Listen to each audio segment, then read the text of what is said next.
సృష్టికర్త ఈ సృష్టికి అతీతమైన వాడు. ఈ సైన్స్ సృష్టి గురించే మాట్లాడుతుండే, సైన్స్ పదార్థం గురించి, మ్యాటర్ గురించే మాట్లాడుతుంది. సైన్స్ ఏదైతే మ్యాటర్ కాదో దాని గురించి ఏ ఎక్స్పెరిమెంట్లు కూడా ఈ రోజు వరకు చెయ్యలేదు. కనుక సైన్స్ సృష్టికర్త లేదు నిర్ధారించలేదు, ఉంది అని కూడా నిర్ధారించలేదు. అయితే ఈ క్యాలిక్యులేషన్ మనకి అంటే లాజికల్గా మనం ఆలోచించుకోవాలి. హేతుబద్ధంగా ఆలోచిస్తే ఈ క్యాలిక్యులేషన్ ప్రకారం అవకాశం అయితే, ఛాన్స్ అయితే లేదు. కనుక దీని వెనకాల ఒక డిజైనర్, ఒక సంకల్పం, ఒక ఇంటెన్షన్, ఒక విల్ పవర్ ఉంది. ఆ శక్తి సృష్టిని ఒక పర్ఫెక్ట్ రూపంలో సృష్టించింది అన్నది.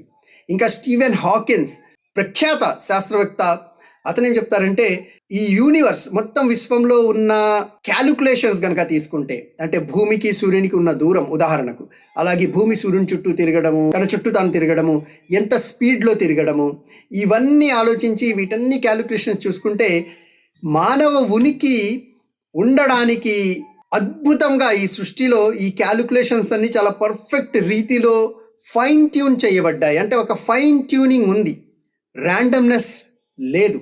అంటే ఇష్టానుసారం ఈ సృష్టి లేదు. ఈ సృష్టి వెనకాల ఒక పర్పస్, ఒక లక్ష్యం, ఒక ఆశయంతోనే ఈ సృష్టి తయారు చేయబడింది అన్నది కూడా అర్థమవుతుంది.